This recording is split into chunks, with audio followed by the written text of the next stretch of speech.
Runners are at the post, flags are raised, and they're off.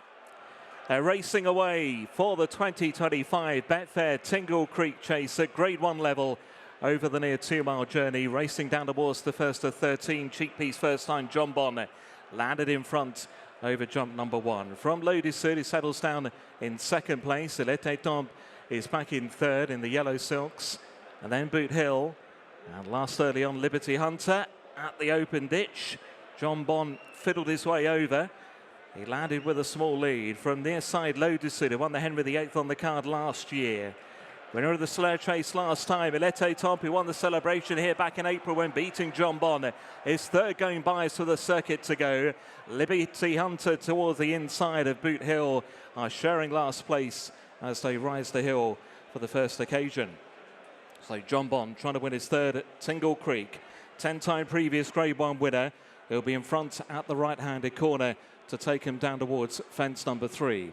He shows the way from Loaded Suit in second position.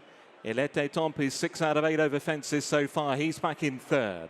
2.5 lengths away to Boot Hill, who's sharing last with Liberty Hunter. On the way then down towards the third fence, and Jonbon extends by about 3 lengths on the downhill run. To Loaded Suit and Etait Temps over the third now. Liberty Hunter and Boot Hill land together at the back.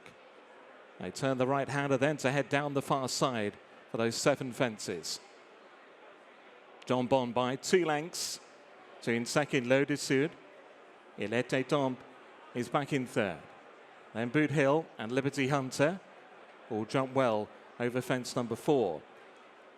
Now to another plain one. It's Jonbon. He's over safely by a length. To Loaded Suit, who lands in second. Etait Temps and Paul Townend in third. And Liberty Hunter and Boot Hill over the open ditch. All very good there. Now they progress towards the water jump. Fence number 7. And it's Jonbon. From Loaded Suit wider. Behind him back in third, Etait Temps. Over the water jump now. Boot Hill and Liberty Hunter still the final pairing. Now to the railway fences. Here's Jonbon trying to make all the running. Leading from Loaded Suit towards his outside. Over this next plain one. Then came Etait Temps in third. Boot Hill and Liberty Hunter continue 4th and 5th. Jonbon booted into that one. He came up well. Jonbon now racing towards what will be 4 out. He's over in front by a length or so to Loaded Suit in second. Etait Temps, Liberty Hunter blundered over 4 out. The last of the railway fences, Boot Hill just behind him. So they begin to turn the way back towards the top of the home straight soon. They're on the way towards the pond fence. 3 out, Jonbon will lead them 2 at a length and a half. 2 in second, Loaded Suit. Etait Temps still every chance. They're booting right away though from Liberty Hunter. And then came Boot Hill last of the 5. Racing then on the way towards 3 out, and Jonbon still leading. It's Jonbon by a length over Loaded Suit in second. Etait Temps is challenging there towards the inside. Racing over the pond fence now. Jonbon, he landed in front. Loaded Suit, Etait Temps challenging. Etait Temps moving through to the inside with a big move as they begin to turn the way to in. And it's going to be Etait Temps who will lead them at 2 out. Jonbon still pressing. Etait Temps landed in front from Jonbon. Loaded Suit back in third, racing down towards the last now. Etait Temps from Jonbon is now firmly ridden in second. Loaded Suit can't go on. The final fence, Etait Temps is over clear. He's 5 lengths clear from Jonbon. Loaded Suit back in third and racing up towards the line. It's Etait Temps. He'll celebration winner here back in the spring. He'll get the better of Jonbon again, and he's going to win the Tingle Creek Chase. Etait Temps the winner. Jonbon home in second, back in third Loaded Suit, then Liberty Hunter and Boot Hill last in. What pleasure Etait Temps has given so many people now for a good few years. He's still only 7 and the best may yet be to come, but he's romped home in the Tingle Creek today to the delight, amongst others, of Wayne Kieswetter. Wayne, to be involved with a horse like this, a jumper like this, what does it mean for you and your family? Oh, it's something. It's a horse of the lifetime, isn't it? This is his 6th Grade 1 now, so you know, what can you say? It's these fellas don't come along that often. And we just, as I said, we had a run in the Guineas.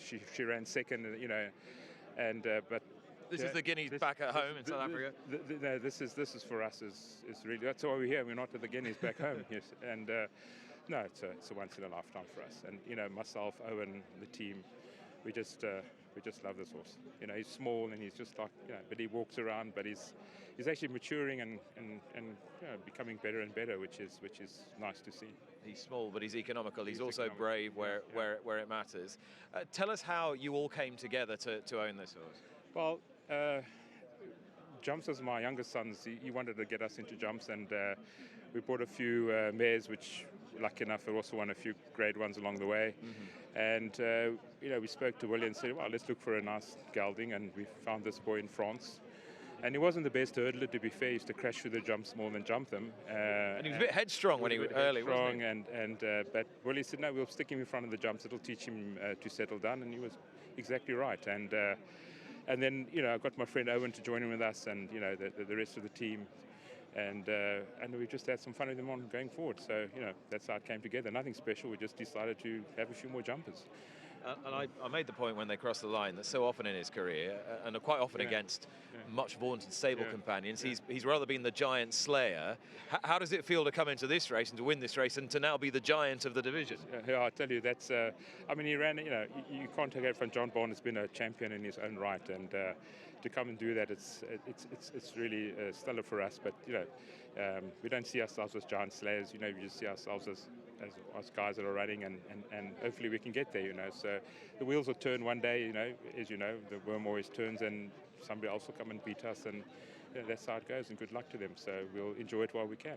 But now he's the master of all, he surveys. Do you have any indication as to what might be his season between now and the festival? Well, we leave that to Willie the Wizard, you know. I've heard that before a few times. We just, look, I think he might go to Leopardstown, and then, you know, from there I'm sure we're hoping, of course, we always hope for Cheltenham, don't we? That's the only box he hasn't ticked yet. So maybe, hopefully, if all goes well, we might get to Cheltenham, but who knows? And what does jump racing in Britain and Ireland give you guys that the rest of your burgeoning stud and your international exploits don't? Well, you know, for us, we have no jumps racing in South Africa, and to be fair, it's by having this fellow, you know, running and some of the other ones from the stud running, it's given recognition to jumping in South Africa. You know, a lot of people come up and say, oh, we followed your horse, oh, isn't he good, and he's done well, or odd luck he fell, and I think that's for us. It's just to get people back home really interested in a different type of racing. You know, for us it's a hobby. I mean, flat is our sort of our business breeding, although we are breeding a few jumps mares that stud now. So, but as I said, it was always a hobby for us, but it's becoming, you know, it's becoming really more of a passion now, I would say. So the Australians know what Willie Mullins can do. The Americans now definitely know what he can do, and now the South Africans as well. Yeah, we were lucky enough to be with Willie at the World Cup, at the Breeders' Cup. Sorry, a couple of weeks ago. You know, we had a runner. Unfortunately, it didn't run to plan, but yeah, it was really good. I mean, he is special. So you know, we're lucky to have him. And we're lucky for him to train our horses, let's put it that way. I would imagine that in South Africa right now, where Craig and the rest of your family are, the sun will be shining down on the Guineas. We're in the rain here at Sandown, but you're in the best place, I reckon. We are, but they were on the phone, and they can see they've had a good day. It's a lot of talking going back there, but they were all very happy.